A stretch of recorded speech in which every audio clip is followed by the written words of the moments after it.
Hey y'all, this is your girl Bre'Anna, and this is the Divine Intervention Podcast, where I try my best to make space to learn how to take up that space. And I'm here today because I wanted to do a quick little snippet. I've had a lot going on. I feel like I blinked and life became a whirlwind. And if I'm going to be honest with you, it changed when I changed my outlook on stuff. It's like things just started to work. Things have always been working in my favor, whether I realized it or not. And I have to acknowledge that as well, because to look back on like the past few years of my life and act like I haven't been extremely blessed is very disrespectful. But I think that I wanted to make this quick snippet today because I was apartment hunting today. And lately I've been on this thing of where when I do something, I celebrate myself. So if I like set a boundary and I'm firm on my boundary, I celebrate myself. And I'm like, good job, Brie. Like you did you did wonderful. No matter how the person took it, you did lovely. You stood your ground. I love that for you. But today I was apartment hunting and I'm looking at the place and I'm like, oh, this is nice. Like I like this, whatever. And you know, when somebody's selling you something, you get caught up in the talk and the walk and whatever. And the person was talking to me, making it sound real good. And halfway through, when they was saying what they was saying, something in my head said, "That sounds real nice, Bree. But check your discernment." Y'all, I can't make this up. I cannot make this up. I checked my stomach and my stomach said, not here. And I don't know. I think that I just wanted to take some time to celebrate me learning how to use my skills, because a lot of people, discernment is a skill. A lot of stuff is a skill. I've used it, I've exercised it in many places before, but I think that normally when I'm exercising it, it's in like extreme circumstances. It's not in like day-to-day encounters, or like I've started doing it with like conversation and like scheduling follow-up. I'm like, oh, we should, you know how like sometimes you can get caught up in conversation with someone and you're like, oh yeah, we should connect sometime. I've started checking my stomach before I tell people we should connect again, because should we? Do I want to sit in your energy again? I haven't even gotten back to my house and unwinded to see how I genuinely felt, and I'm telling you we should do this again. Should we? Should we? But I really just wanted to take the space to like celebrate myself a little bit, because I've definitely noticed, and honestly taking this space to say, celebrate yourself. With everything going on, it's really easy to get caught up in what we feel like isn't going well or what's not going right. But it's always something that went good that day. Even if it's something small, even if it's something minor. I've just been trying to get in the habit of acknowledging that more. It's really easy to start to get, I'm trying to find the words. I don't think it's greedy or selfish. Besides yourself, it's coming up in my head too. But I think it's really easy to get engulfed in the negativity. Especially since the way that society is structured, to me now, it's extremely easy for us to get wrapped up in it. There's this high expectation for accomplishments and succeeding, even though the current circumstances, especially if you're a recent grad, it's hard to find employment around here, y'all. There is this high level of like high demand of like individuality, really straying away from collective community. And so, I don't know, lately I've just really been trying to take the time to enjoy those moments when something great happens, when something good happens, when something warms my heart. I think as I'm getting older, what I'm learning is that, like, when you're a child, so many things are new experiences. And so it's easy to feel in awe. But I think that as you get older, it's making the space to allow yourself to be in awe of things and to not allow things to just feel redundant or watered down to you. Granted, I'm in my 20s, so I have a lot more new experiences to go. And I'm kind of from a small town, so I get happy by the smallest things. I'm going to go to a Trader Joe's today. I do not know whether or not I've been to a Trader Joe's before. I don't think I have, but I'm finna have a ball, guys. And it's literally just going to like a grocery store. But I feel like I'm gonna have a great time in there. I bet they got some amazing snacks. I'm excited. But anyways, really just taking the space to say, take a few deep breaths. Think about at least 2 to 3 things today that went well for you. And it can be something small. I had about a 4-hour drive today, y'all, and the traffic wasn't bad. That's something to be very happy about. And didn't nobody make me mad when I was driving. That's something else to be happy about. I had a lot of great conversations. That's something to be happy about.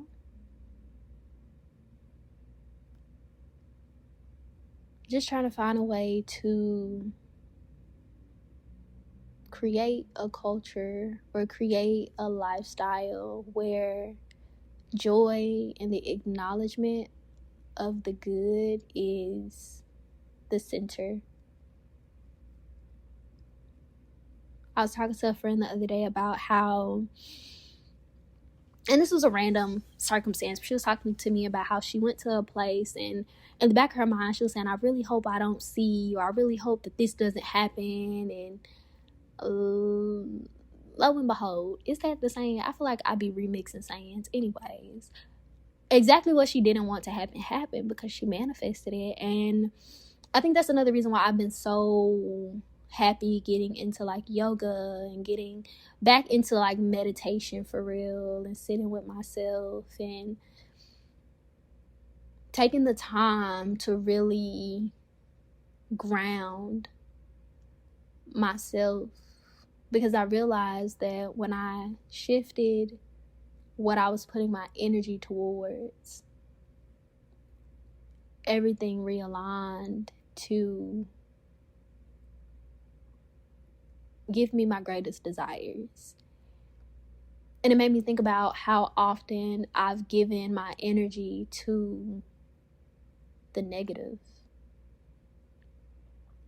How many times I have given present Bree, future Bree's problems and worried about it, manifesting problems that I don't even have. I remember one time I was talking to a young woman who, she frequently serves as like a mentor to me. I look at a lot of people as mentors. I believe everyone has a wise lesson to give. And I was talking to her because anybody that knows me knows that like I used to suffer from very bad anxiety, and I've shifted the way that I talk about it, because I used to say I have anxiety or my anxiety or my blank blank blank whatever, and I'm learning that when you take ownership of these things and you take possession of them, now it is a part of you. And I don't think that anxiety is a part of me. I think it's something that I developed because of the space that I was in, but that doesn't necessarily mean that that's a part of Bree or that's a part of me that I have to take ownership of as my own. But I was talking to her and she was like, Why are you worried about that? That's God's problem. You ain't even made it there yet. And it really shifted my thought process in a lot of things. And I've been so proud of myself at the top of 2026 because this has honestly been the first time in my life that I have felt carefree. It's the first time that, like, I wake up in the morning and the first thing on my mind is I open myself to the joys of life. Like, I'm gonna have a great day today. And I say it when I wake up. Like, I roll over and I smile and I'm just like, oh yeah, let's get it started. Like, this is gonna be a great day. Even when there are things that come up, oh my gosh, there would be times when I would get a blessing. I mean, a blessing, a great opportunity. And I'm up here worried about money and how the opportunity is going to happen, not even celebrating the opportunity. And it really made me realize how I'm really searching for the words. Is this self-indulgent? How out of touch? How... But I think that, like, growing up in a space where you're kind of surrounded by people that's always trying to make a way out of no way, it's easy for that to be where your mind goes to. You always trying to solve the problems before they get there.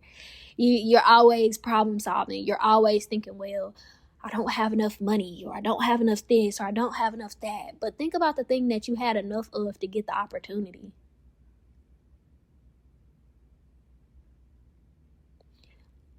I think at the top of this year, I really shifted my thinking because I was always thinking from a place of lack and wasn't really acknowledging how much I had or how much I have. And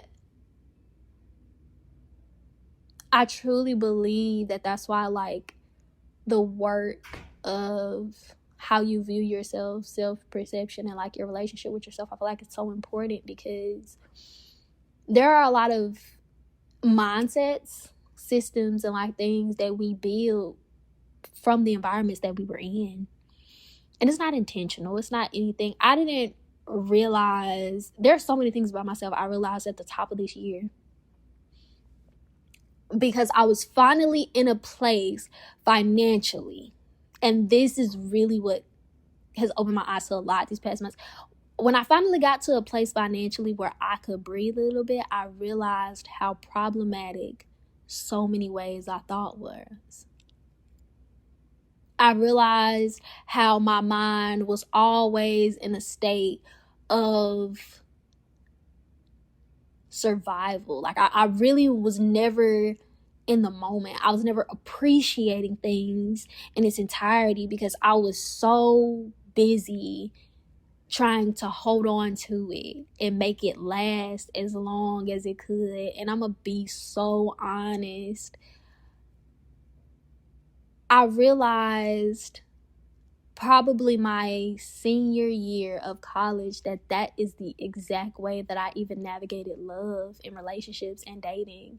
It's like you get a hold of something good and you holding on to it, and it's this survival mindset. Like, this thing is something that you could never possess again, or this thing is something that it's so good that you don't believe that you would ever be worthy enough to have it again. And it made me realize how many things... To me, it's like the equivalent of holding on to your old beat down car and God trying to bless you with a Benz or a Bugatti, and you won't let this old raggedy car go, and you won't let it go. It was great when it was great, but when it's time, baby, it's time. Just let it go. But I don't know, it really has made me think about how many times in my life I have been holding on to things because I never thought that I would get it back again. Money. Oh my gosh. Money. Holding on to money. Budgeting, trying to make every single penny last. Not really wanting to let go of nothing. Not realizing that in life, things flow in a cycle. Things will always make its way back to you, but you have to actually believe that it will. And I don't know, I've started to really adopt the mindset that things will come back to me, that I deserve for things to come back to me, that I'm worthy enough for things to come back to me, that I don't have to live in a state of acting like things are the last time that I'll ever experience something or have something or do something, or especially since I'm young. I got my whole life ahead of me. And even if I was older, I still got time. As long as I'm breathing, if there's will, there's way. I've also been trying to get out of the habit of saying I don't know after I say things. And normally when I say it now, I follow up with, well, Bree, yes, you do know. Because I think that also stems from feeling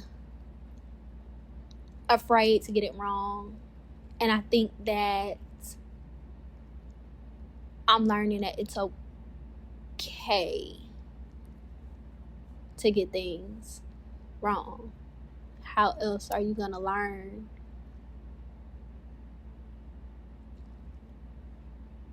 Lately, I've had the song Beautiful Miss by Domani playing on like repeat, because at least to me, when I listen to the song, I love this idea that look at my beautiful mess. Like, it's a lot going on. It gave me the same vibe as, oh my gosh, what was that movie? Oh, it was Lilo and Stitch. When Stitch was like, this is my family. It's broken and it's sad, but we love each other. And that's all we need. This is my family. Like, that's what it gives to me. It gives like, look at my beautiful mess. Like, it doesn't have to be perfect. Things in life don't have to be right. They don't have to look a certain way. They don't have to flow a certain way. They don't have to be anything than what it's already being. And then you find the beauty in what's there. And I don't know. I think that just goes back. I do know. Bree, you do know. I think it goes back to what I was saying earlier about that, just those little happies. Like, what's something that happened that genuinely like warmed your heart when it happened? What's something that it may seem so small, but it made your day?